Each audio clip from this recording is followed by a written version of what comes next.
Hey guys, it's Jeff. Thanks for checking out this video. This one's going to be on the Taurus GX2. This is a new offering from Taurus. This came out earlier this year. I tried to get a hold of one at ShotShow and I wasn't successful, but I have one now. Went out and picked it up. They're running a pretty interesting deal on it. It came with the bag and all of the extra magazines, so 5 magazines in total. I thought that was a pretty good deal for under $300 for the whole thing. Anyway, right above $250, $275 with tax. So for that, it was kind of a good deal, or too good of a deal to pass up, and I wanted to bring the gun to you guys so you can make a decision if it's the right gun for you. So if you're interested in learning more about this will be an initial overview. This is not a full review.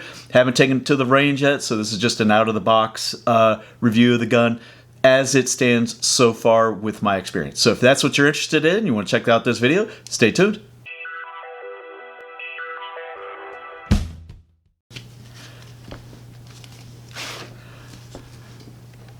Alright guys, welcome back. Thanks for checking out my video. Like I said, this one is the GX2, recently brought to market in January of 2025.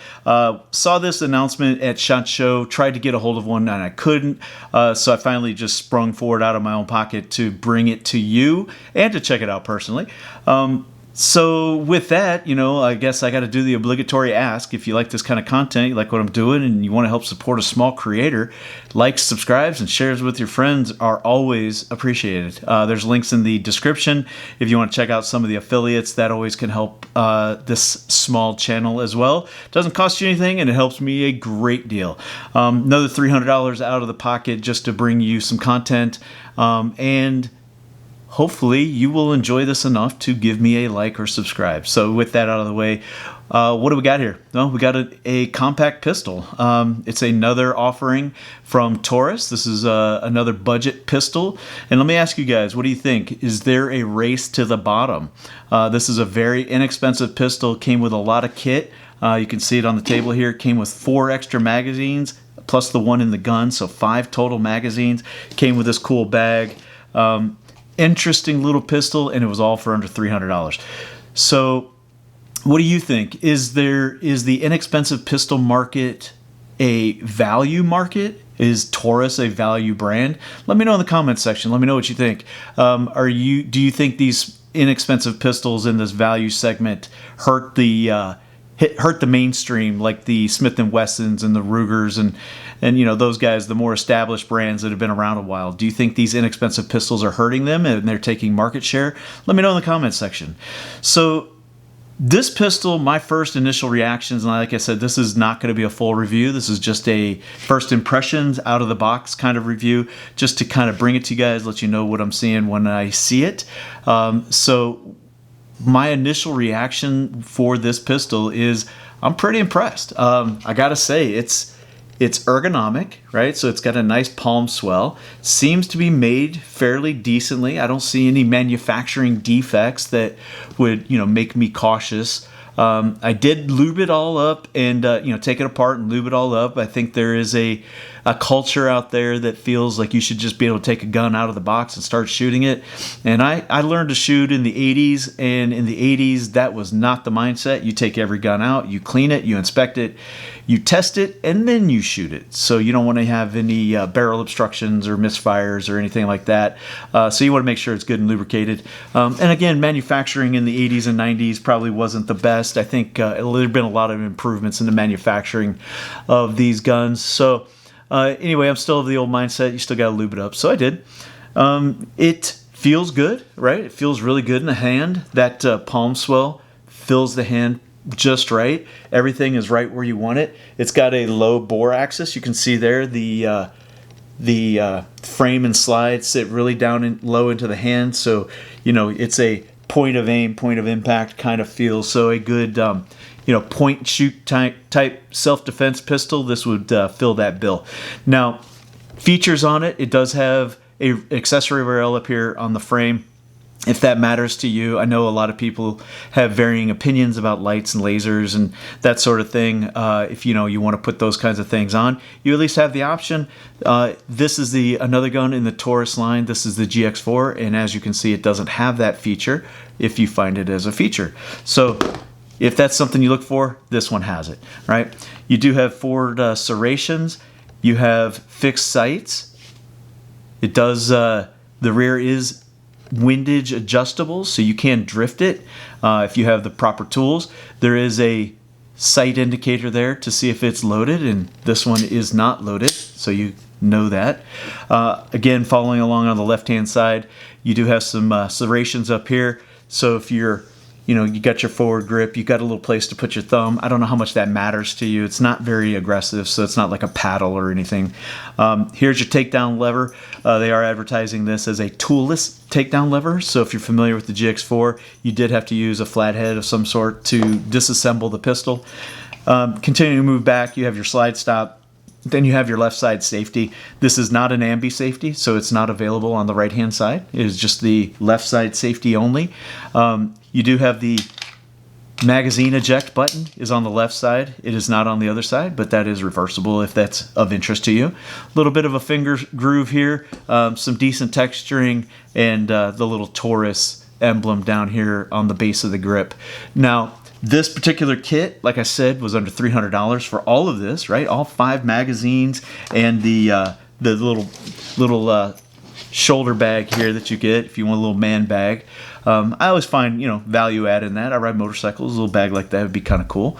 But continuing on with the features, this is if you're familiar with the GX4s, this has the exact same trigger as the GX4. It's got your safety here, and then a flat face with a nice crisp brake. Now, I did put this on a trigger gauge, and I will try to do it again here for you. So let's see if I can get any of this on camera. This is not a competition trigger. I just want to tell you that right up front. So you see it pulling, and it brakes after 8 pounds. I don't know how much of that you can see. Hopefully you can. But this is not a competition trigger. I've been able to get it down to 7.5 pounds, I think, to register. So I'll try it one more time, see if I can get a different reading. Yeah, that one is about 7.5 on that one. And we can do it one more time. I don't know if you guys can see that, but I'm gonna go ahead and reset it. 7.5 is what it's saying, and I'll do one more and see if we can get an average. Yeah, and that one's about 7.5 as well. So I'll try to get that there for you, if you guys can see that. Hopefully. Yeah, should be able to see it like right in there. So again, 7.5 pounds. I got 2 out of the 3 were 7.5. So I would say 7.5 is probably not too far off of the average for this pistol. Good ergonomics, like I said. I haven't shot it, but putting it in the hand, gripping it, dry firing it, that sort of thing. It does have a crisp brake, right? So the reset and the crisp is a single action only, so it's not going to break any different every time. I think this is definitely a defensive pistol, right? So this is marketed as a defensive pistol, so point shooting is probably what they expect this to be used as. This is not a competition pistol. This is not a target pistol. It is a defensive tool, and it is built for that. Just going through some of the specifications on it real quick. Single action only, 13+1, so it'll come with, I think it's 3 of the 13+1 magazines. Now, this particular kit that I got, it came with 2 15-round magazines, so the 15-rounders do work. And if you get this kit, you can expect a base plate that looks like that. I don't know if these are going to be available anywhere else. It did come factory in this configuration, and so that is another incentive as to why I bought it for what I paid for it. Continuing to go around, 3.38-inch barrel. Overall length 6.14 inches, overall height 4.89, overall width 1.18 inches, weight is 20.6 ounces. Steel alloy frame, steel alloy barrel, stainless steel alloy slide, alloy steel barrel, and stainless steel grip with a polymer frame. All right, those are the terms there. I want to make sure I get that correct. So all in all, this is an inexpensive pistol. It's an interesting little pistol. I think it looks pretty appealing on the eye. What are your thoughts? What do you think? I did call out the inexpensive nature and the race to the bottom. Is that something that you think is a problem for some of these pistols? Are they cutting prices too steeply? Just a thought. I don't know. Want to get some of this out of the way, though. And I did want to compare it real quick, just so you have some size comparisons. So this is the G3 Tactical, and you can see it compared to the G3 Tactical. It is not anywhere near the same size as the G3 Tactical. I consider the G3 Tactical as obviously a full-size pistol.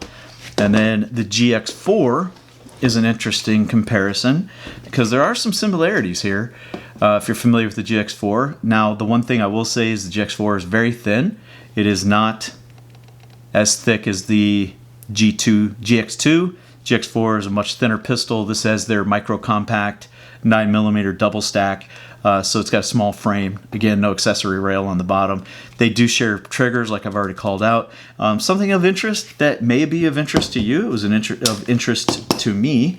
If you do have a GX4 and a GX2, the GX2 mags do sit in the GX4, and they do slide open or lock in the lockback position. So if that matters, there is that little bit of a feature there, right? So, but you get the idea of the size, and they're not the same. They're not intended to be replacements for each other. They both have their own segment of customer interest. Now, a couple of the guns that aren't of the Taurus line, but I do want to compare size-wise. So this is probably the reigning champion of this size category. This is the the 365 XL or P365. Goodness, I'll be able to speak here in a minute. But you can kind of see some of the dimension differences there. And on the back with the grip length. So not super larger in size, but you can see there is some differences there. Now the GX2 does fill your hand a lot better than the P365. So that's the P365. Let me get that out of the way. And then the last probably contender in this size segment is the 9mm Shield Plus in this category, or in this example. But you look and you can see that the Shield Plus is a little bit thinner as well. Similar overall length, just a little bit longer on the GX2. Frames are considerably thinner, but the magazine length is on par with the extended magazine. So I would like to run the extended magazine. I think you get a better feel in the hand when you're shooting. Good shooting gun, but I just did want to bring that out real quick to compare to. So anyway, I think that's about it for this, guys. Let me know if I got anything wrong, if there's anything I need to elaborate on, or something you want to see when I do a full review after I get it out to the range. I will cover all of this again and add any additional information that I learned at that time. But let me know if I missed anything, if I got anything wrong, anything right, anything you want to see differently. I'm happy to review the comments and engage with you there. And like I said, if you like what I'm doing, you want to help support me, I really appreciate it. Like, subscribe, share with friends. Links in the description will definitely help me. So with that, guys, stay safe, stay active, stay vigilant, and stay in the fight, because the fight for our rights never ends. Thanks a lot. See you soon. Bye-bye.